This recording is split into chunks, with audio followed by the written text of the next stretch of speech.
Hola, ¿qué tal? ¿Cómo estáis? Soy Laura, vuestra presentadora de hoy en Mindalia en directo. Bienvenidos y bienvenidas a las conferencias mundiales en vivo que organiza mindaliatelevisión.com. Hoy nos acompaña Ramón Ribalta y viene a compartir con nosotros una charla titulada Claves para mantener la felicidad mental. Ramón Ribalta es licenciado en Derecho, coach ejecutivo y formador en desarrollo personal, habilidades directivas y mindfulness. Forma parte del equipo de formadores en gestión del tiempo y control del estrés del Departamento de Educación de la Generalitat de Cataluña. Imparte cursos y seminarios para profesionales y directivos de empresas y organizaciones. Es coautor también del libro ¿Quién manda en tu vida? Antes de darle paso a nuestro invitado de hoy, a Ramón Ribalta, quisiera recordaros a todos que en mindaliatelevisión.com podéis ver de manera gratuita miles de conferencias, de entrevistas, de charlas o de reportajes sobre temas como, por ejemplo, la espiritualidad, la salud integrativa, el conocimiento, la evolución o el misterio. Continuamente estamos subiendo vídeos sobre estas temáticas. Decirte también, por otro lado, que Mindalia Televisión es un medio más de mindalia.com, la primera red social de ayuda a través del pensamiento positivo, donde miles de personas están pidiendo ayuda o ayudando a través de su pensamiento positivo. Y ahora sí, le vamos a dar paso a nuestro invitado de hoy, a Ramón Ribalta, para que pueda darnos esas claves para mantener la felicidad mental. Hola, ¿qué tal? ¿Qué tal? Buenas tardes o tardes, noches. Y si estoy conectado con otras partes del mundo, pues bueno, la hora que sea. Un cordial saludo a todos los internautas. La verdad es que es un auténtico placer poder participar en esta serie de conferencias que ofrecéis en Mindalia. Y bueno, la verdad es que las posibilidades que nos da la tecnología en algunos aspectos es impresionante, ¿no? Entonces, pues bueno, voy a compartir algunas reflexiones de mi propia experiencia personal sobre este tema, que es realmente un tema, bueno, que a todos nos atañe, ¿no? Porque en realidad hay una búsqueda permanente, ¿no?, que todos tenemos de la felicidad. La felicidad es como casi la razón por la que existimos, en realidad, y buscamos permanentemente esa experiencia de felicidad. A veces lo que pasa es que quizás no tenemos del todo claro, ¿no?, exactamente qué es la felicidad, cómo podemos encontrar un tipo de felicidad que fuera más estable, más duradera, porque a veces es quizás tan difícil poderla mantener, ya que es ese anhelo tan grande que tenemos, porque cuesta tanto. Ujú. Y bueno, Bueno, pues un segundito. Bienvenido en primer lugar. Y antes de que puedas continuar, quisiera recordarles a todos que ya pueden participar del chat poniendo la palabra pregunta en mayúscula, a continuación el país desde donde nos están viendo y a continuación ya pueden formular la pregunta en cuestión que finalmente le haremos a nuestro invitado de hoy. Y ahora sí, ya te dejo ahí para que puedas darnos esas claves. Ramón, gracias. muchas gracias, Laura. Pues como iba diciendo, ¿no?, ha sido un tema tratado a lo largo de la historia por muchos filósofos, pensadores, cuál es la forma en que realmente podemos ser más felices. Y evidentemente, ya digo, ¿no?, al ser un tema tan relevante, puede ser que a veces, debido a la importancia que tiene en nuestras vidas, el experimentar una vida de plenitud, de felicidad, puede ser que la estemos buscando quizás en lugares erróneos, equivocados, o estemos buscando quizás un tipo de felicidad más a corto plazo. Entonces, yo desde mi perspectiva también de mi propio viaje personal, viendo también que me he ido dando cuenta, ¿no?, a través de mi propio proceso personal de autoconocimiento, que muchas de las claves para esta felicidad que buscamos, diríamos, más estable, más permanente, está en nuestro propio interior, en el conocimiento de nuestra mente, de nuestros pensamientos, en el entendimiento también de una serie de creencias que hemos ido incorporando a lo largo de nuestra vida, que nos ha creado pues unas creencias que a veces nos sabotean esa felicidad que anhelamos. Entonces he preparado una pequeña presentación, quizás para aquellas personas que también pues, quieren un poquito de información más visual para quedarse con unas ideas un poquito más concretas. He preparado esta pequeña presentación, que si por favor Laura quieres pasar la primera transparencia. Ya como he dicho, ¿no? Muchos filósofos han hablado de esta necesidad, esa búsqueda permanente de nuestra felicidad. Y como decía pues Aristóteles, la felicidad lo es todo, da sentido y propósito a la vida. Es la meta principal y la finalidad de la existencia humana. Como he dicho, debido a este factor de que cada día, ¿no? Pues si tenemos diferentes opciones, si tenemos diferentes posibilidades, ya de una forma consciente o de una forma inconsciente vamos a procurar siempre elegir aquellas que nos hagan más feliz, ¿no? Nos hagan sentir más felicidad. Sin embargo, a veces el término de felicidad es un poco difuso, ¿no? Es un estado emocional, felicidad es una sensación. Exactamente, ¿qué es lo que es? Yo también a veces pues, me gusta definir un poquito estos conceptos que pueden resultar quizás un poquito abstractos, definirlos un poquito como más concretamente. Si por favor, Laura, puedes pasar la siguiente. Entonces, pues inicialmente nos podríamos plantear, ¿no? ¿Cuál es la fuente de mi felicidad?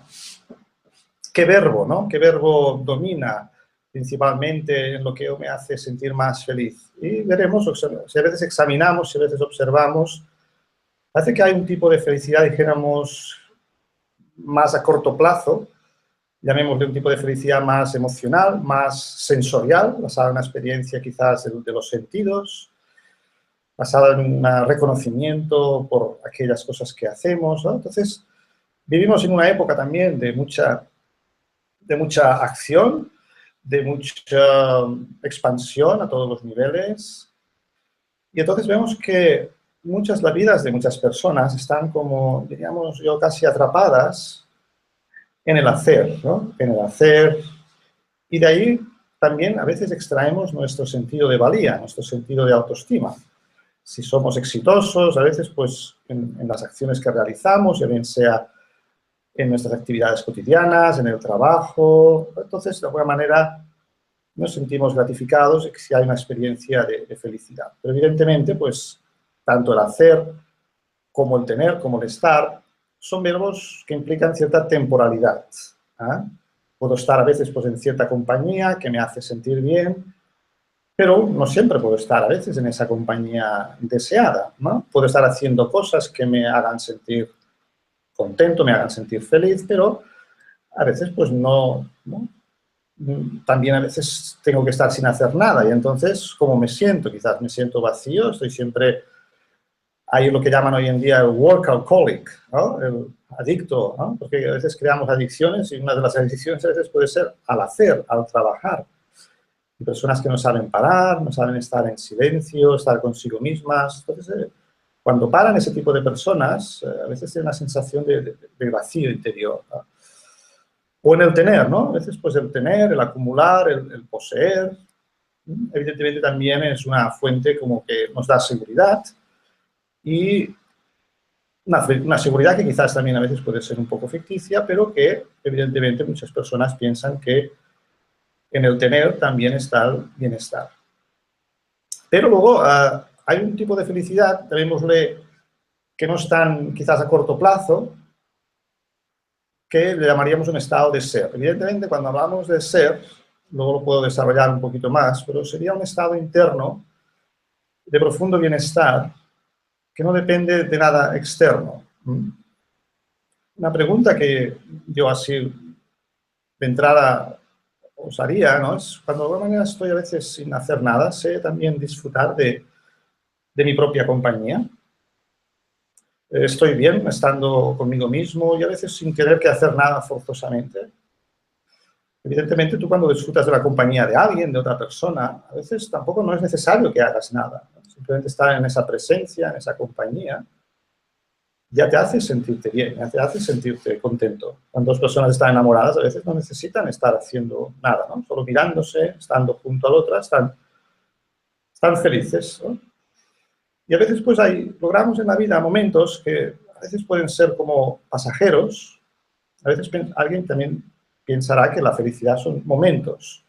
Momentos que consigues ciertas cosas, ciertos logros, ciertas experiencias placenteras de los sentidos. Y hay gente que piensa que la felicidad son eso. Son pequeños momentos que vas experimentando de vez en cuando, pero que muchas otras veces, pues, esa felicidad no está, hay una sensación quizás a veces de vacío, o incluso a veces, ya peor, ¿no? Ya cuando de alguna manera experimentamos sufrimiento o dolor, ¿no? Pues entonces ahí, evidentemente, ya eso nos hace cuestionarnos muchas cosas, ¿no? de nuestra existencia humana. Entonces, luego, pues ahondaré un poquito más, pero estamos buscando de alguna manera, conocemos esos métodos, ¿no? A corto plazo de conseguir esa felicidad, ese bienestar, a través del tener, a través del hacer, a través del estar, a través del consumir, a través del viajar. Pero evidentemente hay un estado que denominaríamos el estado de conciencia de ti mismo, del ser.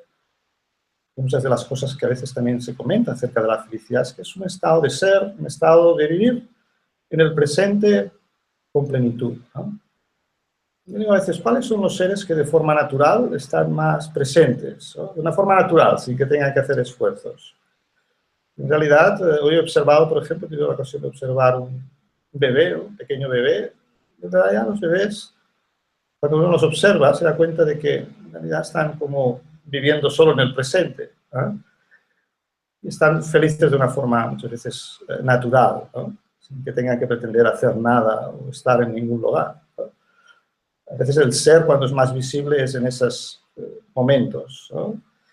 Y luego también pienso que los animales, ¿no? Ciertas mascotas, ¿no? Los perros, los gatos, de alguna manera observamos que muchas veces están en el presente de una forma natural y nos ayudan a nosotros, ¿no?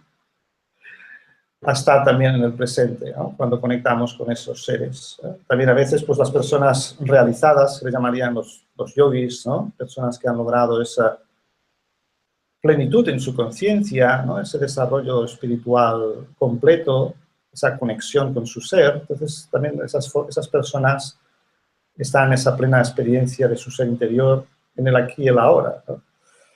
Entonces, para mí, una cosa que siempre me inspira a buscar esta felicidad en el ser es que esto está accesible a nosotros en cualquier momento. Pero una de las cosas que tenemos que darnos cuenta es quizás los factores que nos limitan esa experiencia de felicidad del ser. Entonces, si por favor, Laura, puedes pasar una transparencia más. Entonces, haría esta reflexión, ¿no? ¿Cuáles las puertas por las que nos escapa la felicidad? ¿Ah? En un momento dado estamos bien, quizás, pero la realidad de nuestra vida humana es que como individuos estamos interactuando con un entorno, ¿no? Un entorno que no siempre es a lo mejor como nosotros nos gustaría que fuera. Vienen situaciones a veces que no nos gustan, situaciones que no esperamos, cambios imprevistos. La vida es un proceso de cambios constantes. Y entonces a veces pues eso hace que un momento dado estemos bien, porque nuestro entorno está más o menos en armonía, en equilibrio, pero quizás en algún momento algo de nuestro entorno pues se desestabiliza, se desequilibra, cosa que puede suceder y sucede de hecho muy frecuentemente, a veces de forma casi inesperada, porque muchas veces los cambios en nuestra vida vienen de forma inesperada y entonces a veces también pues por ahí se va nuestro bienestar, nuestro equilibrio, nuestra felicidad. Entonces, pues yo mencionaría, ¿no? Como algunas actitudes mentales, porque de alguna manera todo también hemos de entender que finalmente lo acabamos experimentando en nuestra mente. Todos esos eventos, sucesos que suceden en nuestra vida, evidentemente hacemos una interpretación en nuestra mente de acuerdo a ello. Y de acuerdo al sentido, a la interpretación que le damos de las cosas que suceden en nuestra vida, eso nos puede crear, pues, un estado de estrés, de ansiedad o de preocupación, ¿no? Entonces, yo como puertas que he percibido a veces que se puede escapar mi felicidad, por ejemplo, y entender que la felicidad a veces también depende mucho de la actitud. Por ejemplo, la actitud del victimismo, ¿no? Considerarme una víctima. Una víctima de los demás, una víctima de las circunstancias.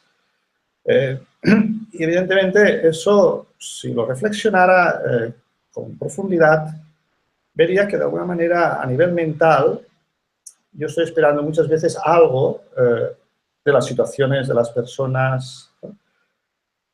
El victimismo también yo lo conectaría con otro aspecto, ¿no? Que puede ser pues, una baja autoestima de la persona. Evidentemente, cuando una persona no se valora, no se aprecia, no se reconoce a sí misma, no reconoce su valor, evidentemente será muy difícil, yo creo, que esa persona pueda tener una felicidad que sea un poquito sólida o estable, ¿no? Siempre será una felicidad que estará muy quizás necesitada del apoyo, del reconocimiento de otros, de la valoración de otros, ¿no? Y aquí haría como un paréntesis importante, que yo creo que al final la felicidad también es un estado que requiere que la persona se conozca muy bien a sí misma y aprenda a desarrollar pues un sentido de valía, un sentido de autorrespeto, ¿sí? En base a ese reconocimiento de mi identidad real, de mi yo verdadero y auténtico, ¿no? Ahí también mencionaría que a veces pues, podemos estar operando desde ese yo real, desde esa identidad más profunda de nuestro ser, pero muchas veces estamos operando en base a una identidad que podríamos llamar adquirida, un falso yo, que también a veces, pues, en términos de psicología, en términos del crecimiento personal, denominamos el ego, ¿no? Esa imagen mental que hemos ido construyendo a lo largo de nuestra vida y que de alguna manera nos crea una serie de límites mentales, que luego desarrollaré también, una serie de hábitos que creo que son hábitos que hacen a la persona también muy infeliz, ¿no? Menciono algunos así de entrada, como por ejemplo el criticar, el culpar, el quejarse, ¿no? Pues son todos hábitos egoicos, ¿no? Que nacen cuando yo estoy operando más desde el sello limitado, desde el ego, ¿no? Entonces también yo puedo observar desde qué yo estoy operando, desde qué conciencia estoy operando en función de, pues si me observo, ¿no? Por ejemplo, estando juzgando constantemente, esto me gusta, no me gusta, esto está bien, esto está mal. O sea, el ego está permanentemente estableciendo juicios, comparaciones y evidentemente, pues, muchas veces las cosas quizás no son como a mí me gustaría que fueran, ¿no? Pero cuando opero desde el ser, desde el yo real, una de las actitudes que uno desarrollaría, por ejemplo, es la aceptación. Las cosas no siempre son como a mí me gustaría que fueran, pero son como son. Entonces, la aceptación sale de una manera natural cuando uno opera desde el ser, ¿no? Interior, ¿no? Cuando estoy en un estado de mayor paz, de mayor calma, de mayor bienestar, surge una aceptación natural, aunque sé que las cosas me gustaría que fueran de otra manera, sé que muchas veces no puedo controlar la mayor parte de cosas que suceden a mi alrededor. No puedo controlar personas, eventos, situaciones. Ese otro tema también es muy importante, ¿no? La actitud controladora puede fácilmente hacerme perder mi felicidad. Y ahí tendría que saber discernir con mucha claridad qué puedo controlar en mi vida y qué no puedo controlar. Otra puerta que yo creo muy importante por la que se escapa la felicidad es el apego. El apego también es algo que deberíamos de entender en nuestras vidas porque creo que nos causa mucho sufrimiento. Ya no solo la pérdida de la felicidad, sino incluso la experiencia del sufrimiento. Sufrimiento también lo podríamos positivizar, ¿eh? Podríamos sacarle una lectura de aprendizaje y observar que a veces el sufrimiento también tiene un papel en nuestras vidas como de, pues, de hacernos darnos cuenta quizás que estamos operando desde una conciencia equivocada, estamos de alguna manera apegados o identificados a ciertas cosas que debemos aprender a saber soltar, ¿no?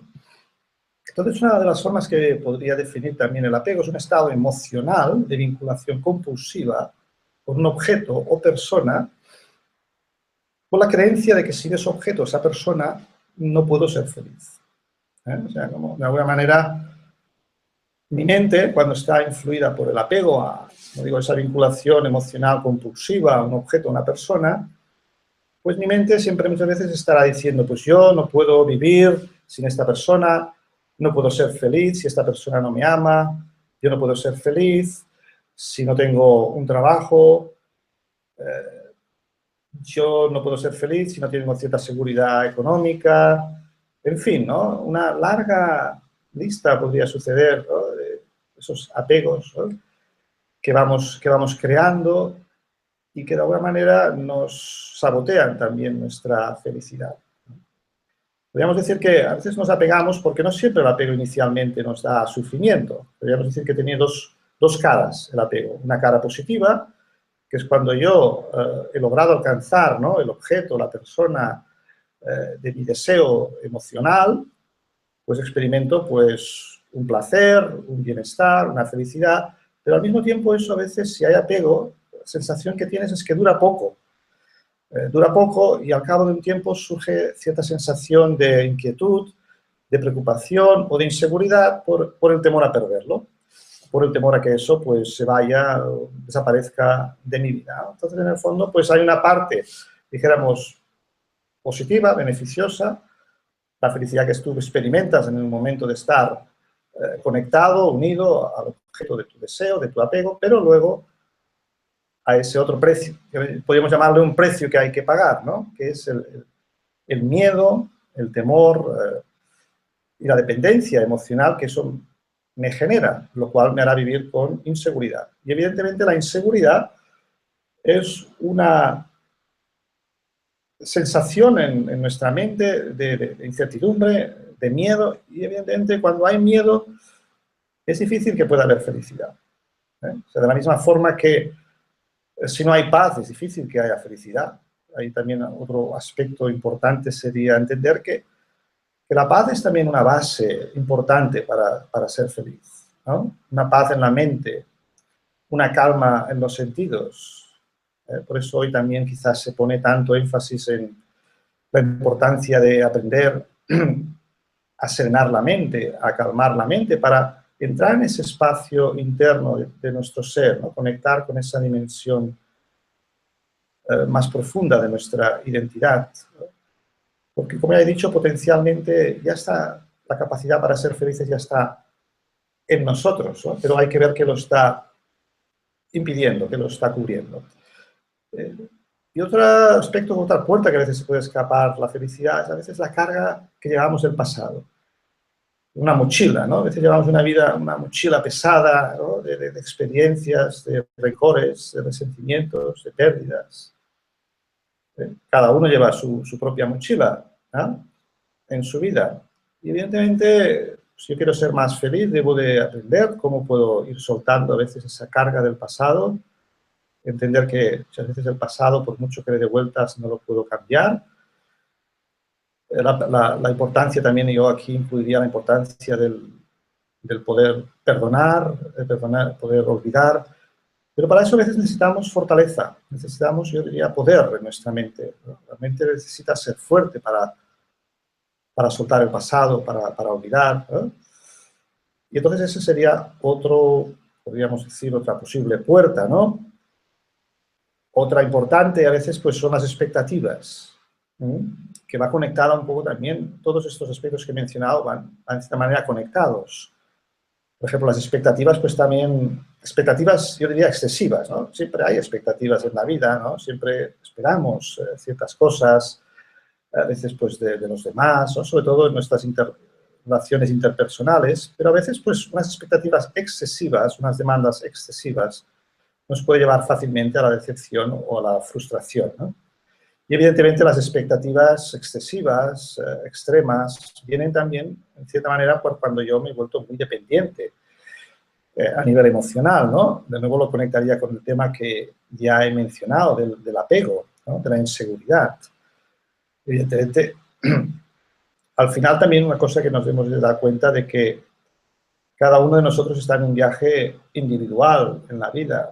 Nos asociamos temporalmente con lugares, con personas, con objetos, ¿no? Pero una de las enseñanzas espirituales, de muchos caminos espirituales, es también entender que al final uno el camino lo hace solo, ¿no? La necesidad para ello de que tú desarrolles tus recursos internos, ¿no? Aprender a disfrutar del viaje, ¿no? Como cuando uno está en un viaje, podríamos usar la metáfora de que la vida es también como un viaje, ¿eh? Por ejemplo, cuando uno va de viaje, de turista, parece que disfruta de todo, ¿no? Disfruta de todos los momentos, parece que todos los momentos viven el presente, pero ¿por qué? Si uno lo va a reflexionar cuando estamos a lo mejor de viaje, cuando vamos de vacaciones, estamos quizás más felices. Si uno lo observa muchas veces es porque estamos más desapegados, estamos como, de alguna manera, teniendo que entender que estamos en un viaje, no desarrollamos posesividad por ningún lugar, sabemos que somos como depositarios temporales, ¿no? Si vamos a una casa en el campo, la montaña que no es nuestra, que nos han dejado, bueno, vamos a un hotel o vamos a un lugar, estamos allí como temporalmente, estamos como de paso, y entonces eso nos hace como conectarnos más con el presente. A veces cuando vivimos en el mundo, pues, nuestras vidas cotidianas, más de nuestros apegos, el yo y el mío, ¿no? Yo soy esto, yo soy lo otro, esto es mío. Y entonces eso ya nos crea como una especie de red, ¿no? Una red que nos atrapa y que nos impide disfrutar a veces de lo que estamos teniendo. Nos hace estar más preocupados por perder lo que tenemos que por disfrutar de lo que tenemos. Si por favor puedes pasar una transparencia más. Hay una definición, no, has pasado, hay una antes de esta, a ver. No, la siguiente, de acuerdo, la siguiente, sí, esta. Una definición que me gusta, un poquito resume varias cosas de las que he dicho, ¿no? Esta felicidad de la que hemos mencionado como un estado de ser, que evidentemente es algo que también hay que cultivar, porque esta felicidad a veces no es tan fácil de adquirir como aquella que es más a corto plazo, de los placeres a veces más sensoriales, y esta que es una felicidad que hay que cultivar, pues aquello que diríamos cultivar tu vida interior, y es algo que a veces no se nos ha enseñado esto. Tenemos que aprender como adultos, lo cual implica a veces eso una mayor dificultad. El cultivo de la interioridad, que necesita a veces de cierta introspección, de cierto silencio, para llegar a esta, yo diría, esta realización, a esta experiencia, porque esto es una experiencia, ¿no? La satisfacción del ser, cuando conozco mi verdadero valor intrínseco, mi belleza interior, yo añadiría, y no necesito nada de los demás. A ver, hay que entender esto, no necesito nada de los demás, necesito que estén ahí para que pueda compartir mi felicidad, por decirlo de una manera, pero no necesito que me den nada para completarme, entenderlo en este sentido. La auténtica felicidad no está condicionada ni depende de ninguna otra persona, hecho o situación, ¿vale? Evidentemente, llegar a ese nivel, pues, requiere, como digo, de cultivar una vida interior plena, ¿no? Una vida interior satisfactoria, que requiere de tiempos, de momentos de silencio, de introspección, ¿no? Y de la meditación. Para mí, personalmente, me ha ayudado a poder tener esa vida interior más consciente, más activa, ¿no? Podemos pasar otra transparencia. Entonces, estos son los que denomino los 7 hábitos de las personas muy descontentas. Espero que no tengáis muchos de ellos, ¿no? Pero evidentemente todos tienen un denominador común. Como ya he explicado antes, son hábitos o actitudes egoicas, ¿no? Que nacen de ese yo ficticio, de esa imagen temporal, de ese falso yo, como lo queramos denominar, el ego, ¿no? Y el ego pues siempre tiene estas, llamémosle, debilidades, estas actitudes, y podríamos ver el contraste, ¿no? O sea, porque podríamos decir, bueno, es que juzgar es normal. Ya digo, evidentemente desde la posición del ego es normal, pero juzgar siempre nos lleva, en el tema que nos estamos tratando, el tema de la felicidad, observamos que nos lleva siempre a actitudes de atracción, rechazo, agrado, desagrado. Juzgo algo y dice, esto me gusta. Evidentemente hay otras cosas que no me gustan. Evidentemente, si yo, como decía antes, me apego mucho a aquello que digo que me gusta y rechazo de una forma muy vehemente aquello que me disgusta, evidentemente siempre estoy como una especie de tío vivo emocional. Ahora estoy contento, ahora estoy descontento. Pues como decía, las circunstancias de nuestra vida muchas veces no las podemos controlar. hay veces personas en nuestro entorno que hay días pues, que nos vienen con una cara amable, pero hay otros días que nos vienen con una cara triste, y hay otros días que nos vienen con una cara enfadada, con actitudes de, a lo mejor, pues, de falta de respeto, de expectativas, de demandas, y evidentemente pues entramos en esos juicios, ¿no? No me gusta lo que haces, debes de hacer esto. Entramos sutilmente en otro de los hábitos que veis al final, como es el de controlar, por ejemplo, ¿no? O sea, pues, y evidentemente la actitud controladora volveríamos a conectarla con otro tema que he hablado antes, ¿no? Pues evidentemente cuanto más excesivo a veces o fuerte es mi apego, más intenso es bueno, la actitud de control, ¿no? de posesividad. Y eso a la vez también, pues a veces nos hace como infelices, porque es complicado poder controlar a otros, yo diría, muy complicado o casi, por decir de una manera, imposible, ¿no? Controlar las circunstancias, ¿no? Por eso yo aquí diría, bueno, operando desde el ser, desde ese estado de conciencia del ser interior, o sea, ¿cuáles serían los comportamientos? ¿No? Como en qué se transformaría, por ejemplo, el juzgar, ¿no? Y el juzgar, por ejemplo, pues no. He estado reflexionando y algunas sugerencias, por ejemplo, pues se transformaría en aceptar, aceptación. Aceptación no implica que a veces pues que yo esté de acuerdo, pero entiendo que las cosas son a veces como son, no como me gustaría que fueran, ¿no? Las cosas deben aprender a aceptarlas tal como son. Eso no significa resignación, ¿eh? Yo puedo estar trabajando para mejorar las cosas, pero aceptar que a veces no puedo cambiar ciertas circunstancias o ciertas personas o eventos de mi vida, ¿no? Que no está en mi mano. El criticar, ¿no? Pues la actitud crítica a veces también hace a la persona muy en un estado permanente, a veces de insatisfacción o de irritación, ¿no? Y evidentemente hay muchos tipos de crítica, por supuesto. Hay que podría decir, bueno, a veces hay que hacer una crítica constructiva, ¿no? Pero ¿por qué no trabajar también a veces pues desde la apreciación? ¿Por qué no mirar primero lo que está bien? Antes de veces, ¿sabes aquello? A veces hacía algunos ejercicios en mis talleres, ¿no? Que ponía una pizarra blanca y ponía un punto negro, ¿no? Y a veces, pues así, en plan un poco de trampa, ¿no? Decía, bueno, ¿y qué veis aquí, no? Y el punto negro, ¿no? Y bueno, pero el 99,9% es blanco, ¿no? Veo una pizarra blanca y bueno, y por ahí hay un puntito negro, ¿no?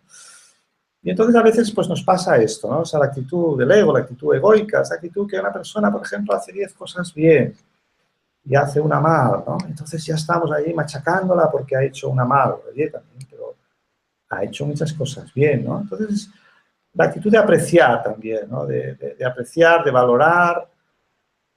Evidentemente, es una actitud que ayuda mucho a tener unas relaciones más satisfactorias.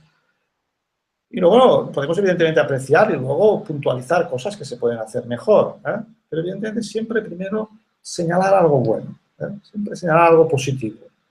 No entrar en una actitud reactiva, así, compulsiva. Sino una actitud de alguna manera de reflexión, de respuesta, ¿vale? Hay incluso propuestas que hace la gente, ¿no? Así no rechazar inmediato, no criticar, esto está así, mal, tal. Primero decir, hombre, pues mira, aprecio este aspecto, ¿no? De tu propuesta, pero bueno, quizás no es el momento, tenemos que estudiarlo, tenemos que evaluarlo, en fin. O sea, pues una actitud como más amable y que de alguna manera nos ayudará a que podamos trabajar mejor con las otras personas y cooperar mejor. Bueno, aportaría, por ejemplo, quejarse. Pues bueno, quejarse es muy fácil. La actitud más, de alguna manera, desde una conciencia más del ser, sería aportar soluciones, ¿no? Bueno, cuando hay una situación, también es mi elección, ¿no? ¿Qué decido ser? ¿Decido ser parte del problema o parte de la solución? También esa es una decisión que si una persona es más consciente y tiene pues, la libertad de elegir, ¿no? Dónde me decido posicionar. El culpar, pues evidentemente culpar también es a veces eludir quizás cierta responsabilidad personal. Culpamos a otros quizás pues porque lo que nos pasa o cómo nos sentimos.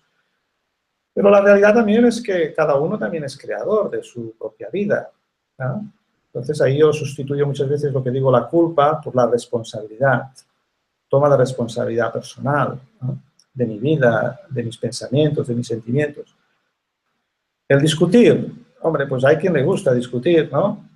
Pero bueno, yo creo que también el expresarse, yo diríamos, asertivamente, aprender a escuchar los puntos de vista de otros, tener respeto, sería también comportamientos desde el ser. El competir, pues evidentemente está muy claro, ¿no? Las actitudes competitivas, no quiere decir que puntualmente pueda yo ir a competir pues jugando un partido de tenis, ¿no? Intentar ganar. Pero yo me refiero más a la actitud competitiva en la vida, de aquel que siempre está compitiendo porque quiere ser el mejor, quiere ser el número uno, quiere que otros lo estén reconociendo. Eso también a veces genera mucha insatisfacción, ¿no? Y evidentemente la competitividad extrema en todos los ámbitos de la vida pues lleva a una vida a veces que puede ser muy dura. Evidentemente, el comportamiento opuesto a ese comportamiento egoico sería una actitud más cooperativa, más colaboradora. Y luego, evidentemente, el último del controlar, pues la actitud controladora, pues más un autocontrol personal, una mayor seguridad en mí mismo y el confiar, ¿no? Entonces, pues, veamos un poquito esta dualidad, ¿no? Evidentemente, todos estos hábitos hacen a las personas, si están varios de ellos, a menudo estoy operando desde ese programa, podríamos decir, del ego, pues evidentemente tendré una vida como muy... los momentos de felicidad pueden ser a veces muy temporales, muy escasos. Evidentemente, todo esto son actitudes en el fondo mentales, ¿no? Todos son, de alguna manera, actitudes que suceden en nuestra mente y que pues hemos de tomar conciencia, ¿no? A veces no tomamos conciencia quizás a nivel del pensamiento, pero cuando verbalizamos, pues evidentemente es evidente que cuando uno lo verbaliza, el lenguaje nos delata, ¿no? El pensamiento puede ser invisible, pero al final el lenguaje también delata un poquito pues, la actitud mental de la persona. Si por favor, Laura, puedes avanzar un poquito más, una transparencia más. Bueno, quería terminar esta charla para que luego haya posibilidad pues, de que hagamos un poquito de foro para que podáis hacer vuestras preguntas. La última reflexión que quería hacer es unos estudios recientes de una nueva rama de la psicología que se llama psicología positiva, que quizás alguno de los oyentes habrá oído mencionar, porque tradicionalmente a veces la psicología clínica tradicional a veces pues, se ha enfocado en diferentes patologías que la persona puede tener, que pues está en problemas de cierta salud mental, en problemas mentales, ¿no? Pues evidentemente hay toda una serie de patologías que la psicología clínica ha estudiado y evidentemente cuando una persona pues tiene ciertas disfuncionalidades, ¿no? A nivel emocional y mental, pues hay toda una serie de protocolos que pueden ayudar a la persona a sanar, ¿no? esos problemas que evidentemente nos hacen sufrir en la vida. Pero luego, pues, hay unos estudios que dijeron, bueno, ¿y por qué no pensamos también qué son los hábitos, las actitudes, los comportamientos de las personas que son más felices? Entonces, este autor que veis aquí en la pantalla, que se llama Martin Seligman, que es un poco como el padre de esta corriente de la psicología positiva, hizo pues una serie de estudios en la universidad que él trabajaba en Estados Unidos, de qué es lo que realmente hacía a la gente más feliz, ¿eh? Y muchas veces pues él vio que lo que tradicionalmente se ha pensado que hace a la gente feliz, ¿no? Pues lo que sé, el dinero, la fama, el éxito, en definitiva, pues, el trabajo, la realización profesional. Evidentemente, hasta cierto punto eran ciertos, pero descubrió también que muchas personas que se denominan felices, una felicidad, dijéramos, más duradera, más estable en el tiempo, más a largo plazo, eran personas que habían hecho cierto trabajo de autoconocimiento, que habían de alguna manera descubierto, ¿no? En base a ese autoconocimiento de sí mismas, descubierto sus fortalezas internas, ¿eh? Como por ejemplo, pues puede ser, aquí pongo algunos ejemplos, la perseverancia, la determinación, podrían ser también pues el coraje, la paciencia, la tolerancia, la compasión, ¿eh? Y determinadas virtudes, podríamos llamar virtudes como la honestidad, la integridad, el respeto, ¿eh? Pero no solo que habían descubierto y se habían hecho como más conscientes, ¿no? Porque a veces para ser feliz, a veces tú puedes tener tesoros de ellos, pero en un momento dado puedes olvidar de que los tienes, ¿no? O sea, uno puede esconder a veces tan bien en su casa algo que lo valora mucho, que se olvida un día que lo tiene y ya quizás lo vuelve a encontrar y dice, ostras, no me acordaba que tenía esto guardado y que lo había escondido tan bien, ¿no? Que no sabía ya me había olvidado que lo tenía, ¿no? Pues de esta manera, de alguna manera, a veces yo creo que el autoconocimiento, el descubrir estas fortalezas internas, el hacernos más conscientes de ellas, a veces también esto puede suceder. Uno siempre reconoce y valora estas cualidades de uno mismo, pero a veces recibimos feedback de otros, el feedback de otros, lo que nos hace a veces ser más conscientes de que tenemos estas cualidades, estas virtudes. Pero él decía que no solo que las habían descubierto, sino que las procuraban utilizar en beneficio de los demás, para un bien superior, para un propósito superior, ¿no? De todas maneras, este autor, Martin Seligman, resumo un poquito porque nos queda poco tiempo, pero él habla de tres niveles de felicidad en el ser humano, que también de alguna manera las he mencionado a lo largo de esta conferencia. Uno habla de la vida que llama la vida placentera. O sea, las personas que a veces, pues, por eso podemos caer en un hedonismo, ¿no? La búsqueda del placer.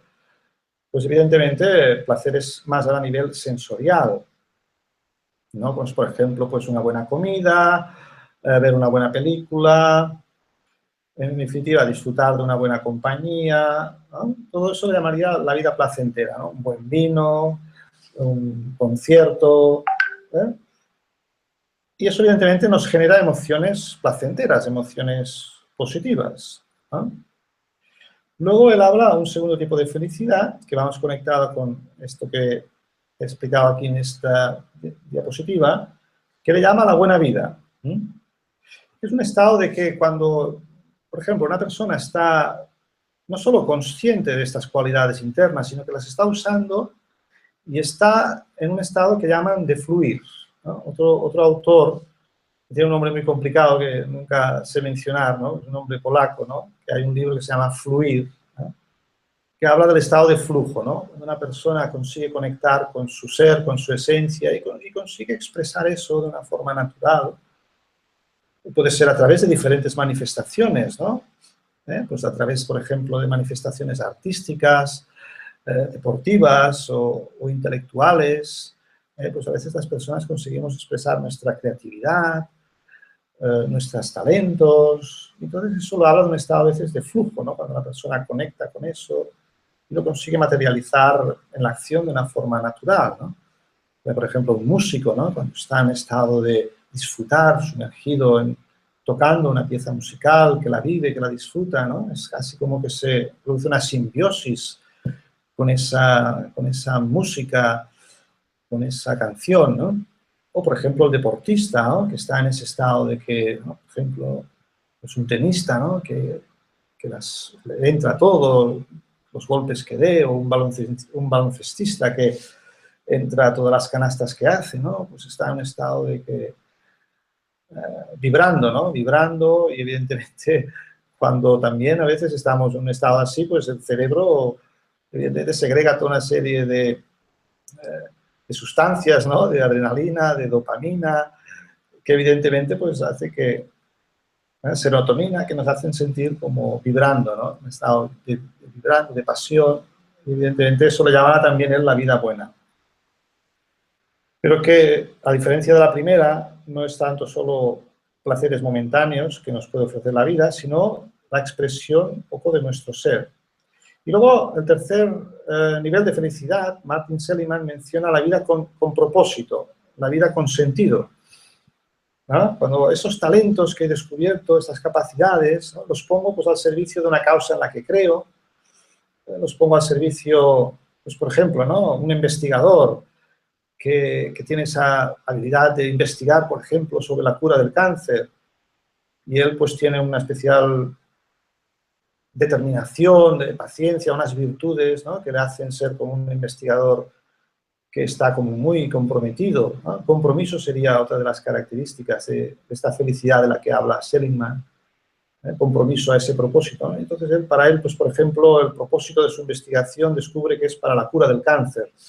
Y entonces eso se convierte como el motor central de su vida, ¿eh? O sea, siente que vive para eso, ¿no? Como, por ejemplo, pues ha habido grandes líderes en la historia que en un momento dado, pues, han descubierto un propósito determinado de su vida, como podría ser, yo qué sé, la Madre Teresa de Jesús, como explica en su biografía, que en un momento dado ella descubrió que, pues, el propósito de su vida era servir a las personas más necesitadas, a las personas que nadie quería, y a partir de ahí, ¿no?, ella dedicó toda su capacidad, todos sus talentos, todas sus capacidades a ese propósito, y eso es muy satisfactorio, ¿no?, cuando una persona conecta con ese propósito esencial de su vida y consigue, de alguna manera, dar todo lo que tiene de sí misma para la consecución de ese propósito. Entonces yo resumiría, ¿no?, al final, pues, en este aspecto, ¿no?, de dos pilares fundamentales, yo creo, de la felicidad, esta felicidad, digamos, de una vida con sentido, de una vida con propósito, porque nosotros no solo somos los animales que nos conformamos con comer, dormir, reproducirnos, ¿no?, sino que necesitamos este ingrediente de saber para qué vivimos también. Bueno, al menos hablo particularmente para mí, ¿no?, pero muchas personas necesitan vivir con un propósito, unos ideales en los que creer y unas causas a las que entregar su vida. Y creo que todos los que nos dedicamos un poco, pues, a este mundo, a veces de la conciencia, de la espiritualidad, del desarrollo personal, estamos un poco, pues, en esa línea, ¿no? Entonces, pero para ello también la importancia de conocerme bien, ¿no? La identidad, de dos pilares: sentido claro de identidad, quién soy, y sentido claro de propósito, para qué estoy aquí. Y una última transparencia, si podrías pasar, por favor, Laura. Ya terminamos. Pasamos otra. La última, no, la última.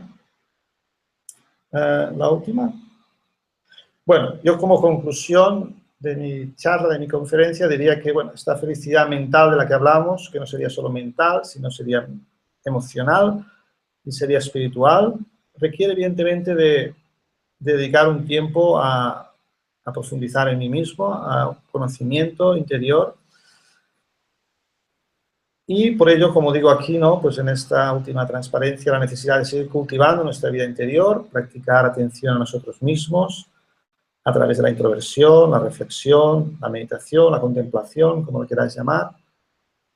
Y también, en la medida que yo desarrollo más esa conciencia de mis talentos, de mis cualidades, de mis especialidades, ponerlo al servicio de algo que realmente me conecte, algo que realmente me haga vibrar, ¿no? Entendiendo que al nivel de la felicidad, a veces esas cosas que más anhelamos en la vida las experimentamos cuando nos entregamos a los demás, cuando damos. Por eso, como dice esta última frase, ¿no?, cuando más doy, eso más en favor de mi bienestar y felicidad. Evidentemente, cuando sea más un dar incondicional, ¿no? Si ese dar está condicionado, entonces ahí puede ser también que surjan las expectativas, la decepción, en fin, pues ya sabéis. Bueno, yo aquí terminaría un poquito mi exposición y entonces pues daría paso a Laura si quiere moderar un poquito, pues si hay preguntas, encantado de entrar ahora un poquito en conversación con los internautas. Pues muchísimas gracias, Ramón, por toda la información que has compartido ahora mismo con nosotros. Antes de pasar a la primera pregunta, quisiera recordarles a todos que Mindalia es una ONG sin ánimo de lucro y tiene dos objetivos fundamentales: ayudar a difundir el conocimiento humano e impulsar la solidaridad planetaria por todos los medios. Justo debajo del vídeo de esta conferencia, en la descripción escrita, podéis encontrar toda la información que necesitéis sobre Mindalia y Mindalia Televisión. ¿Para qué?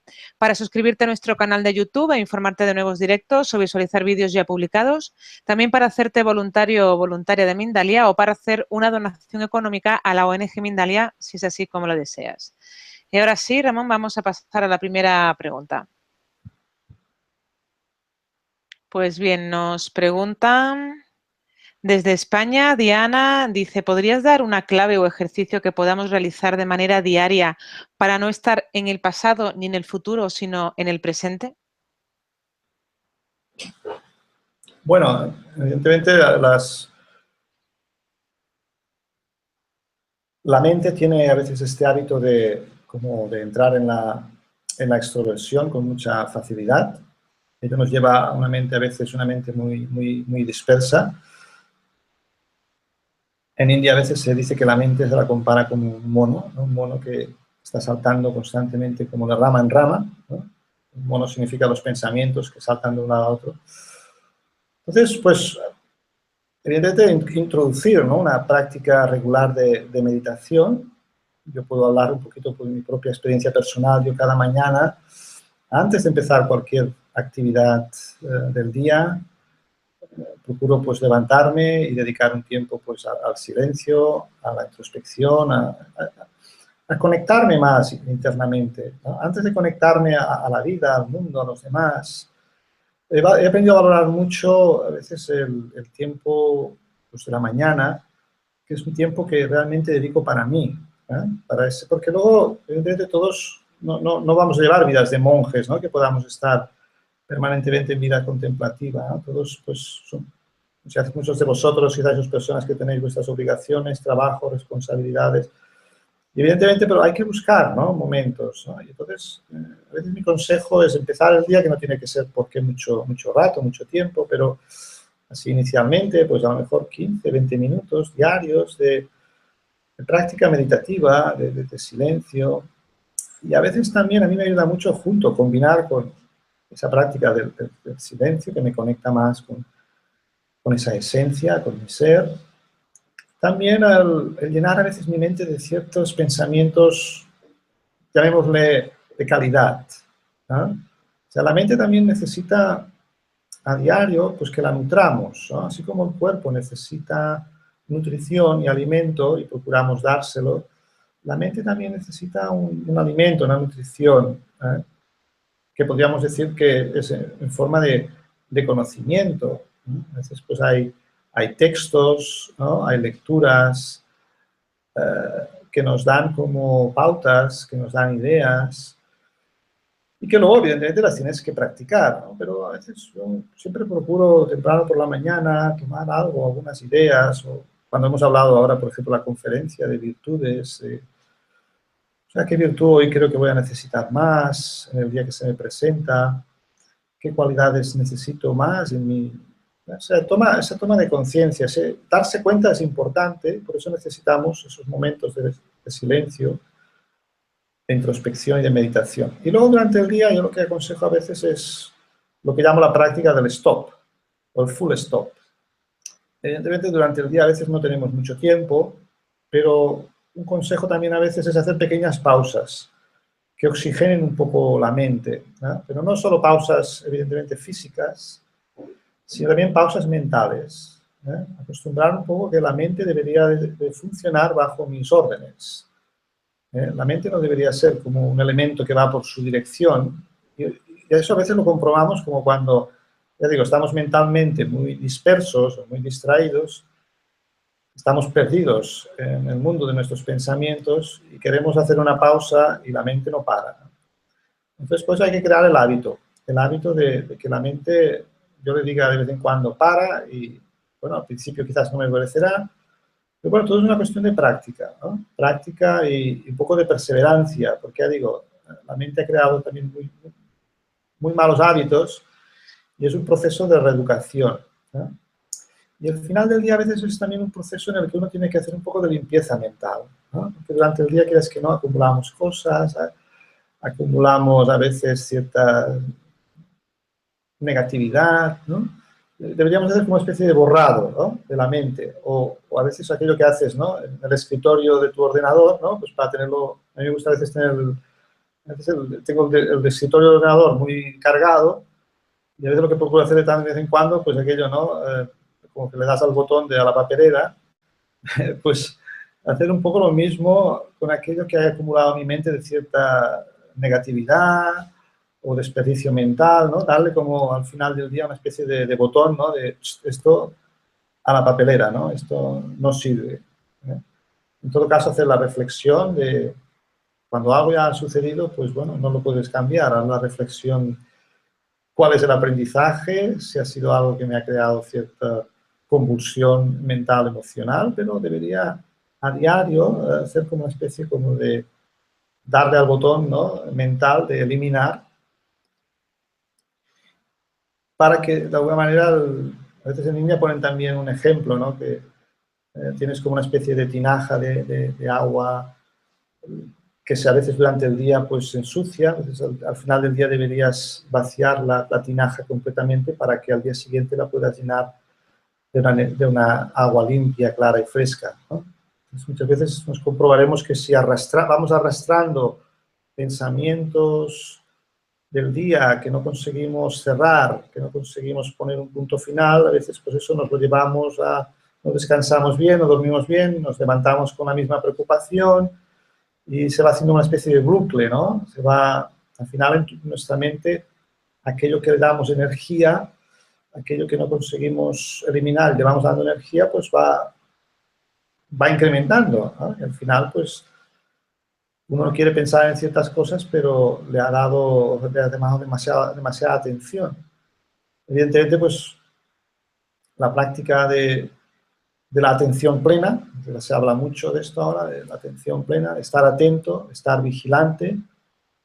Hay algo que se dice también, ¿no? Debería haber siempre esa actitud de vigilancia interna a tu mente, de ser el observador, que observa pero que no se identifica demasiado con la creación de la mente, saber encontrar ese espacio en la mente de momentos de silencio, de calma. Evidentemente todo eso es una educación, pero bueno, resumiría como estas prácticas así como las más fundamentales que uno puede incorporar. Y es mejor empezar por poco que intentar mucho y desanimarse luego, ¿no? La mente necesita coger confianza en esos nuevos hábitos mentales. Entonces es mejor decir, voy a practicar 1 minuto, pero de atención plena. Pero 1 minuto. Porque entonces ese minuto es como, venga, la mente dice, venga, voy a cooperar contigo, va. Entonces, pues, eso te va haciendo coger confianza, seguridad, de acuerdo, 1 minuto. Y entonces le das permiso un poco para que se vuelva a distraer. Pero luego otra vez, 1 minuto, vamos a volver al presente, céntrate, ¿no? Conecta con este espacio de silencio interior. Vuelve a tu centro, ¿no? Hablarme a mí mismo de esa forma, ¿no? O sea, aprender a hablarme a mí mismo en un lenguaje como también más amable, más amistoso, ¿no? En el fondo tenemos que crear esa relación de amistad con nosotros mismos y con nuestra mente, ¿no? Hay un dicho que dice que tu mejor amigo, tu peor enemigo, al fondo, eres tú mismo, tu forma de pensar, en definitiva. Si hay alguna... Bien, pues continuamos. Nos pregunta Francis desde Argentina, ¿cómo reconocer aquellas creencias que no son nuestras, que las hemos ido adquiriendo pero no tienen que ver realmente con nosotros? Bien, ¿cómo las podemos reconocer? Bueno, son voces internas, a veces son programas, como ya también he dicho antes, que nos genera a veces ciertos límites mentales, ¿no? Y reconocerlas a veces es una forma que las puede reconocer uno, es también al final por el lenguaje, ¿no? Y sobre todo, pues, por pensamientos, ¿no? Por los pensamientos que yo genero. Dice que a veces, pues, me ayuda a dar cuenta de que pueden haber esas creencias que llamaríamos limitantes. Entonces, básicamente, a veces también podríamos resumir que hay tres tipos de creencias a veces limitantes, que actúan, como ya digo, ¿no?, como voces internas, ¿no?, que a veces pues, te sabotean y tú intentas algo, por ejemplo, y lo que sea, ahora esto que he propuesto, ¿no? Por ejemplo, voy a meditar un ratito cada día, ¿no? Y entonces a veces pues sale una voz interior que te empieza a decir, bueno, pero si es que tú eres un hombre de acción, tú en realidad no puedes conseguir esto, no eres capaz, es muy difícil, la meditación no es para ti, no sirve para nada, en fin, yo qué sé. Pueden surgir muchas voces internas y entonces, pues, uno debería reconocer lo que llaman a veces ese saboteador interno, ¿no? O sea, es bueno. Y una de las cosas que podríamos hacerlo es como a veces esas creencias es como escucharlo como si fuera una opinión más. Pero si esa opinión, como si alguien me diera una opinión, ¿no? Es como si mi subconsciente me manda opiniones acerca de... Yo debería tener esa capacidad un poquito de ser un observador y decir, bueno, vale, de acuerdo, una opinión más, pero no es que tú tengas la verdad, ¿no? Vamos a examinar otras posibilidades, vamos a probar otras opciones, ¿no? Entonces, unas creencias pueden ser, como digo, de capacidad, otras pueden ser de merecimiento, ¿ah? Esta persona a veces no se cree que se merezca ser feliz, por ejemplo, ya que hemos hablado del tema de la felicidad, ¿no? A veces esa falta de valoración personal, esa falta un poco de reconocer mi valía, me hace como que pensar que ciertas cosas no están a mi alcance o que no me las merezco, sencillamente, ¿no? A veces dicen, no, es que yo, con la educación que he tenido, no es que no me merezco ser feliz, ¿no? Por ejemplo, ¿no? Pues eso sería otro... Y evidentemente hay muchísimas creencias que tenemos que, bueno, ser observadores, ser como investigadores de nosotros mismos, ¿no? Sobre todo también cuando te planteas algo, a veces te planteas un objetivo y luego te das cuenta de que sí, en un momento dado te planteas un objetivo con mucha determinación, pero luego te das cuenta de que a la hora de poner la práctica, pues evidentemente pues, empiezas a poner excusas, empiezas a distraerte por otras cosas, en fin, ahí también son, pues, como digo, ¿no? Saboteadores internos y a veces también yo reconozco una creencia que no es de alguna manera útil o beneficiosa porque en definitiva no me lleva a un espacio de frustración o de infelicidad. Y a veces, pues por ejemplo, ¿no? Hay creencias en el ámbito pues, de la vida y hay también una reflexión que yo también os invitaría a hacer. A veces es yo, para mí, si yo tuviera que decir qué es para mí la vida, ¿qué metáfora utilizaría, por ejemplo, ¿no? Porque ahora imagínate, ¿no? Que si tú piensas que, por ejemplo, la vida es como una especie de jungla, ¿no? La ley de la selva, en la que, ¿no? Es decir, no, es que solo sobreviven los más fuertes, es que aquello, ¿no? Tienes que ser como, a veces no puedes tener misericordia, tienes que ser duro, ¿no? Con los demás, solo sobreviven los más fuertes, los más competitivos, ¿no? Pues, claro, imagínate si esa es tu creencia de la vida, ¿no? O, por ejemplo, pues otro podría pensar, ¿no? La vida para mí es un viaje, ¿no? De aprendizaje, ¿no? La vida para mí es una escuela. La vida para mí, otros podrían, la vida para mí es una fiesta, ¿no? Para diversión, ¿no? Entonces, evidentemente, la creencia también base de qué es para mí la vida, un poco conectaría con algo que he comentado antes, con el propósito, con el sentido del propósito, pues evidentemente también me hará que operen en mí unas creencias u otras. En fin, es un tema muy amplio, pero ya digo, al final también la creencia limitante he de ver, ¿no? Pero evidentemente uno también tiene que ser realista de sus capacidades, de sus posibilidades.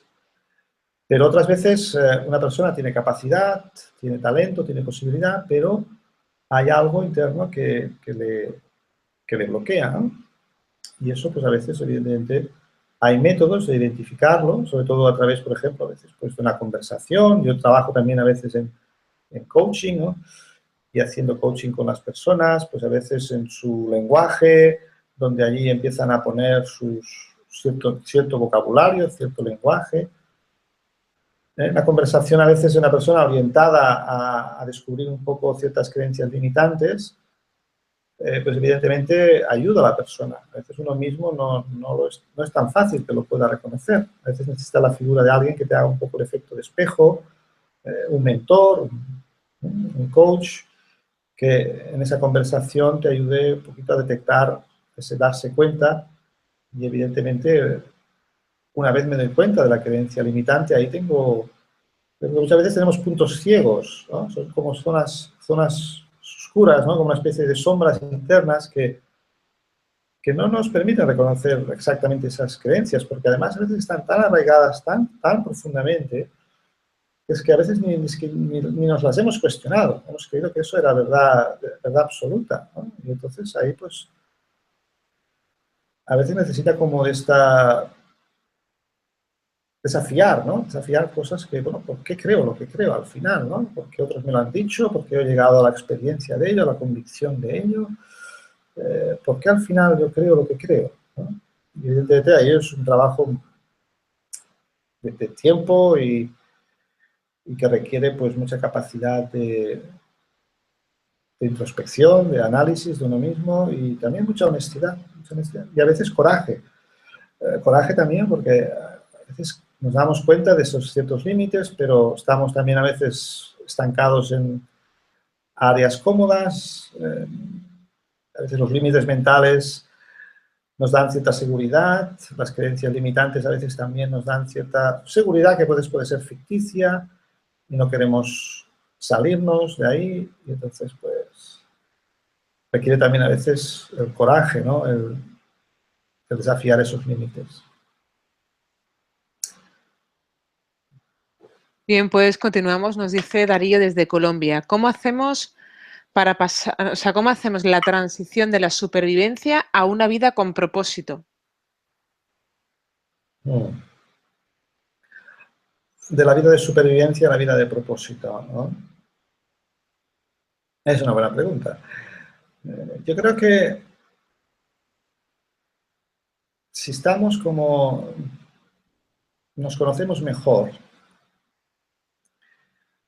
hemos también entendido también a veces lo que es esas limitaciones, por ejemplo, que nos crea el ego, ¿no? Porque en realidad, ¿quién está intentando sobrevivir de alguna manera, ¿no? Muchas veces ese comportamiento egoico, ¿no? El ego, en realidad, nos lleva siempre a una actitud muchas veces de lucha, de supervivencia, porque en definitiva sabe que también algún día va a terminar, ¿no? El ego, por ejemplo, de lo que yo soy, así como el personaje que yo soy, Ramón, y toda su creación, todo lo que yo tengo, todo lo que yo he acumulado, de alguna manera, inconscientemente mi ego sabe que eso algún día terminará, ¿no? Entonces es una lucha permanente cuando estoy operando desde el ego. En definitiva, el ego lucha por eso, ¿no? Se aferra por la supervivencia, esa actitud muchas veces de no ver la vida como algo de diversión, ¿no? Sino que el ego todo lo ve como muy, muy serio. A veces el ego también tiene poco sentido del humor, yo creo que, y de alguna manera no... el ego se hace propósitos, pero a veces muy egoicos, muy limitados, buscando quizás más el reconocimiento, las cosas más a nivel, unos logros más temporales. Evidentemente creo que hay, pues como decía antes, hacer como ese trabajo de autoconocimiento. A veces las crisis también pueden ayudar en eso, ¿no? Cuando tenemos ciertas crisis en nuestra vida, eso a veces también nos lleva a replanteamientos, ¿eh? A veces la pérdida, a veces el sufrimiento puede ser un método también. No digo que tenga que ser el método, pero puede ser un método, ¿no? Para que haga esa transición, ¿no? Porque muchas veces es en momentos en que experimentamos confusión en nuestras vidas. Confusión, por ejemplo, de identidad, ¿no?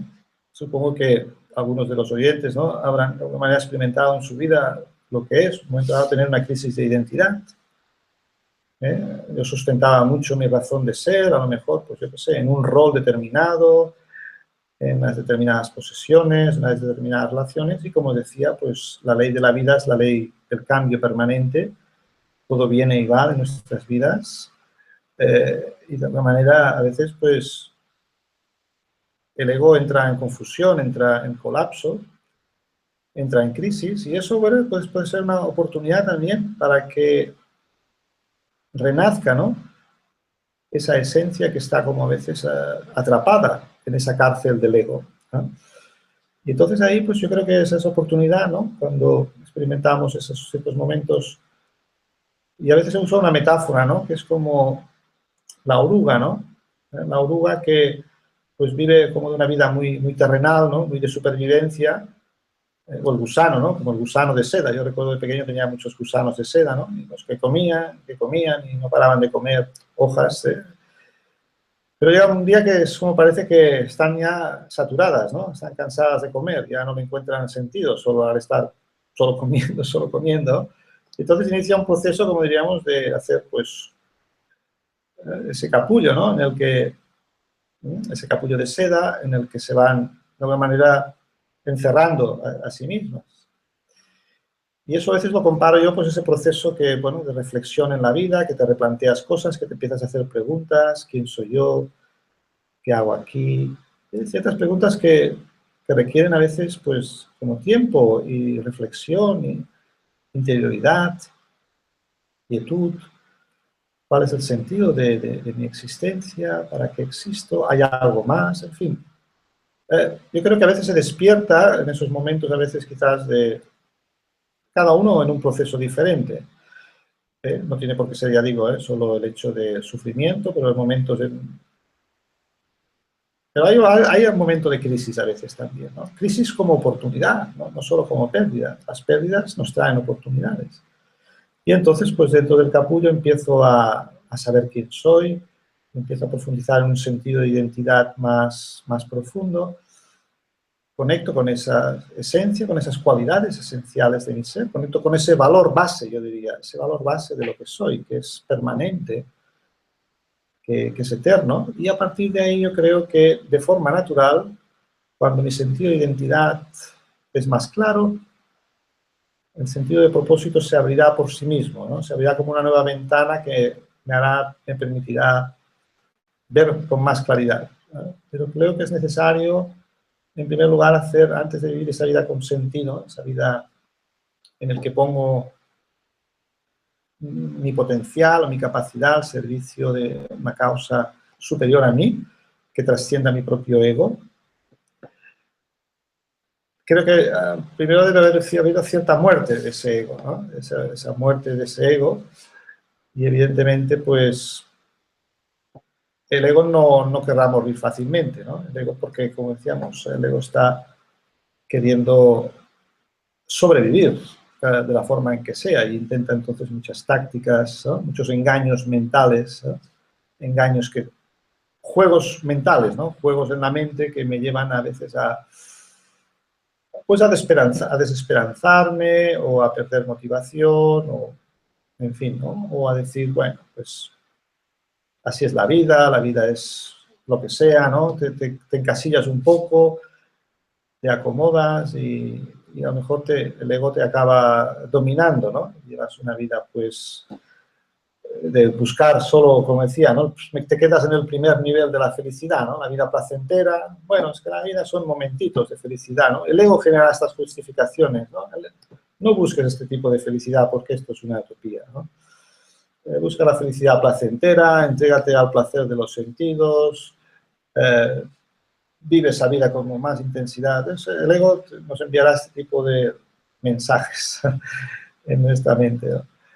Entonces, bueno, al final yo digo, ¿no? Hay muchas voces internas en la mente, unas voces, es como que un poco la Dr. Jekyll y Mr. Hyde, ¿no?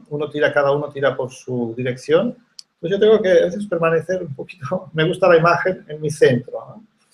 En mi centro, en un estado de cierto un poco de observador ecuánime de mi propia mente, no identificarme tanto con la mente, con los pensamientos, porque eso es la mente egoica, entender que los pensamientos no soy yo, ese sería otro nivel en el que uno accede a ese nivel del ser, ¿eh? Consigo desapegarme, ¿no? de mis pensamientos, consigo ser el observador neutral, imparcial, y a partir de ahí puedo acceder a otro espacio de mí, a otro nivel de conciencia en el cual conecto con algo que es muy especial, muy único, ¿no? Conecto con esa esencia. Y en realidad allí, como decía, ¿no? Allí descubro también la paz verdadera, el silencio, el estar presente, en entender que la felicidad sucede también en este momento. En este momento, potencialmente, yo tengo la posibilidad de acceder a esa felicidad interior. Pero necesito calmar la mente, necesito silenciar la mente. Necesito esas voces internas, pues observarlas, pero no hacerles caso. Como si no fuera yo, ¿no? Como si fuera un personaje que viene a darme un mensaje y decir, vale, te escucho, pero es una opinión más, ¿no? O sea, esa identificación con los pensamientos a veces es lo que nos dificulta un poco el trabajo, ¿no? Hay que hacer esa tarea de ser una especie de investigador de uno mismo, ¿eh? Observar los juegos, ¿no?, que juega la mente, los juegos que juega el ego. Bien, pues continuamos. Nos dice Shaisha desde España. ¿Cómo podría controlar esos hábitos negativos de descontento? Trabajo para ser feliz, pero no lo consigo. Yo creo que no hay que adoptar una actitud de luchar contra aquello que no me gusta de mí. Una vez escuché una definición, viajo a menudo a India, a veces pues en mi práctica de meditación, viajo cada año casi a un ashram a India, y donde profundizo a veces en la experiencia pues, de la práctica meditativa y que me lleva a este mayor autoconocimiento. Y una vez escuché algo que me llamó mucho la atención, ¿no? Dice, la idea de defecto y de virtud, ¿eh? Dice, a veces pues le damos demasiada fuerza a nuestros defectos y pensando de una manera que soy así. Y es esto lo que estaba diciendo, ¿eh? Esto no dejan de ser voces internas, nuestras programaciones, a veces de lo que otros nos han dicho, que le hemos dado demasiada certidumbre, demasiada veracidad. Pero también a veces la debilidad o el defecto es la desconexión de tu luz. La oscuridad, ¿qué es la oscuridad en realidad, ¿no? Podríamos decir, ¿no? Es la ausencia de luz. La oscuridad no tiene vida por sí propia, ¿no? Si hay luz, no puede haber oscuridad. Entonces me gustó mucho la definición que escuché. Dice, en realidad, la debilidad, cuando decimos, pues yo digo, yo soy una persona muy inquieta o muy intranquila o muy nerviosa o muy impaciente. O sea, en realidad, no es que esa sea tu naturaleza, aunque te puedes haber identificado con ella, ¿no? O sea, la mente egoica pues se identifica y piensa, pues es que así soy yo y no puedo cambiar, ¿no? Entonces, pues bueno, si tú lo crees, pues eso se convierte en tu realidad, no lo puedes cambiar. Pero si yo mantengo también cierta fe de que en realidad, quizás, bueno, yo puedo cambiar, ¿por qué no puedo cambiar? Yo he experimentado en mi vida que hay cosas que pensaba que no podía cambiar en mí y he visto que las he podido ir cambiando. Hay cosas que ha habido que me han costado tiempo. He tenido que tener mucha paciencia también conmigo mismo y, bueno, uno tiene que tener amor y paciencia primero consigo mismo, ¿no? Para ser como más paciente, ¿no? Para transformar ciertas debilidades, ¿no? Pero decía, no, en realidad, tu defecto, tu debilidad es la ausencia de conectar con tu luz, con tu verdad, con la cualidad, con la virtud. Si yo evidentemente reconectara de nuevo con mi paz interior y experimentara paz, no como ausencia de conflicto o ausencia de guerra, ¿no? Sino como paz, como un profundo sentimiento de bienestar y plenitud interior. Entonces, evidentemente, toda impaciencia o toda intranquilidad se disiparía. Entonces, yo pienso que hay que trabajar siempre como más en esa actitud de apreciación, valoración. Valorar también mis atributos, mis cualidades, mis virtudes, y trabajar en la virtud, trabajar en la cualidad. No en lo que creo que me falta, sino en el aspecto positivo de mi personalidad que compensaría eso. Eso también se puede hacer de diferentes formas. Se puede hacer, pues, tomando como algún modelo que para mí me inspire. A veces hay personas que tienen unas cualidades desarrolladas que no tienen esfuerzo, no tienen que hacer esfuerzo para expresarlas, son de una forma natural. Pues hay personas a veces que son cariñosas, que son amables, que son dulces, otras tienen una serenidad natural, una calma. Tomar a veces esos modelos, esas referencias, Y no copiarlos en el sentido de intentar ser como ellos, pero copiar su cualidad, tomar su cualidad y hacerla mía, ¿no? Es una forma también que he aprendido a veces, pues, que observar a otros, aquello que me atrae más, a lo mejor puedo decir, ¿no? Lo que me atrae más de otros, quizás es porque yo no lo tengo, pero en realidad lo tengo. Por eso si me atrae es porque lo tengo. Entonces, de alguna manera, al verlo en otros, también me ayuda a desarrollarlo en mí. Y evidentemente, pues, hacerme ese propósito a veces de la cualidad que puede compensar ese defecto, ¿cuál sería? Hacerme esa pregunta, ¿no? Yo no sé, soy una persona que me pongo a veces fácilmente... Decía que a veces hay que hacer ese análisis, ¿no? Soy una persona que me vuelvo muy irritable o descontenta. Examinar un poco eso que he comentado antes. Tengo el hábito de juzgar, ¿no? Evidentemente, si tengo un hábito de que juzgo mucho y que eso me genera ese descontentamiento, pues evidentemente, como decía, ¿no? Una propuesta que hacía es trabaja la aceptación, aprende a aceptar los otros tal cual son. Si hay algo que pues tengo la actitud de ser un poco, de quejarme, ¿eh? Bueno, ¿y por qué no procuro también hacer alguna aportación en vez de solo quejarme? Procuro ser un poco más constructivo. Evidentemente, con esto a veces, ya digo, hay hábitos muy arraigados y tienes que ser un poco paciente, ¿eh? Pero a la vez perseverante, no limitarte en el sentido, no, yo soy así y creo que no puedo cambiar. Yo creo que tenemos un inmenso potencial como seres humanos cuando vamos también conectando de nuevo con nuestra dimensión espiritual, cuando vamos desarrollando nuestra inteligencia espiritual. Yo creo que nos damos cuenta de que estamos viviendo a veces un poquito en una especie de sueño, de ignorancia de nosotros mismos. Y yo creo que al final muchos problemas vienen de eso, ¿no? Que no me reconozco a mí mismo, que no sé bien quién soy. Y bueno, no es algo que a veces sea inmediato, eso yo digo es un trabajo de toda la vida, pero es un trabajo placentero, agradable, que te aporta muchas satisfacciones y que ves cambios visibles. Y otros también los ven y los reconocen. Y eso es muy satisfactorio.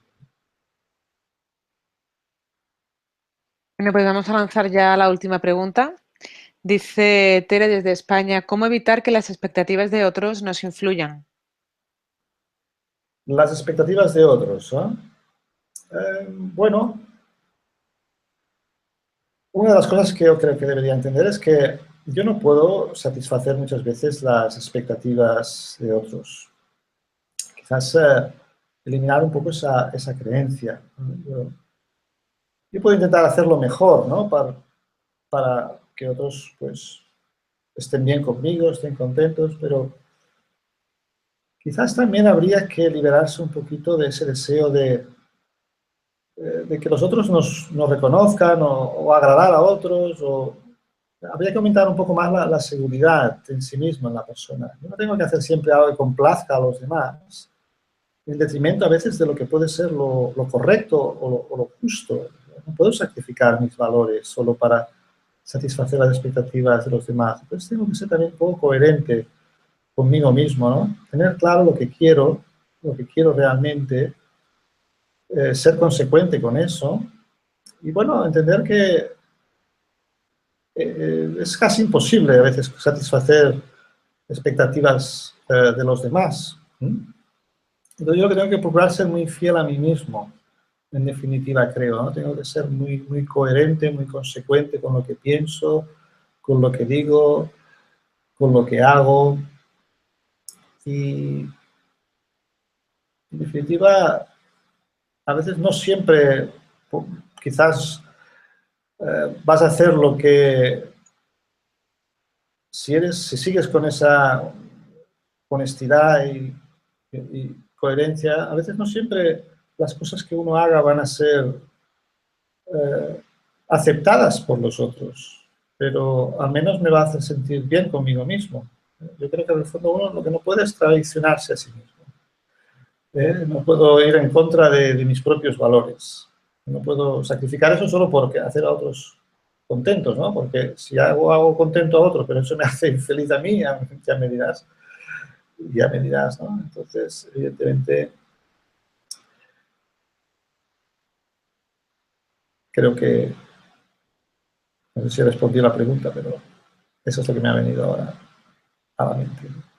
Bien, pues muchísimas gracias por tus respuestas. Han sido muchas las personas que se han unido desde muchos lugares, como por ejemplo España, Argentina, Chile, Portugal, México, Estados Unidos. Gracias a todos por estar ahí, por acompañarnos una vez más, porque vuestra participación es muy importante. Ya sabéis que esta conferencia la podéis ver de nuevo en mindaliatelevisión.com, bien para repasar conceptos o para compartirla en tus redes sociales. También en mindaliatelevisión.com puedes ver la programación de las próximas conferencias de Mindalia en directo. Y ahora le vamos a dejar unos segundos a nuestro invitado para que pueda despedirse. Bueno, la verdad que ha sido muy estimulante. Es mi primera experiencia de este tipo de conferencias en directo, aunque he hecho otras grabadas por Mindalia, pero ha sido la oportunidad también pues, de interactuar con todos los participantes de esta conferencia. Ha sido muy estimulante las preguntas para mí mismo y agradecer pues, vuestra participación y vuestro interés y sobre todo también a Mindalia por esta labor formidable que estáis realizando de una manera pues también muy generosa y muy altruista. Pues ha sido estupendo, ¿no? Gracias a ti también por Muy tu, bien. por tu compañía en este proceso. Sí, pues muchísimas gracias una vez más por todo lo que has compartido hoy con nosotros. Y antes de terminar, recordaros que en mindaliatelevisión.com, debajo de este u otros vídeos, en la descripción escrita, podéis encontrar más información sobre Mindalia y Mindalia Televisión, para informarte de próximas conferencias en directo y recibir recordatorios, para hacerte voluntario de Mindalia o para hacer una donación económica a la ONG Mindalia, si es así como lo deseas. Y de todo, para terminar, a todos muchísimas gracias de verdad por estar ahí una vez más y hasta la próxima conferencia que tendrá lugar dentro de 30 minutos, titulada El camino de la vida y la felicidad, por Cristian Herrera. Nos vemos en unos minutitos. Gracias y hasta la próxima. Chao, hasta la vista.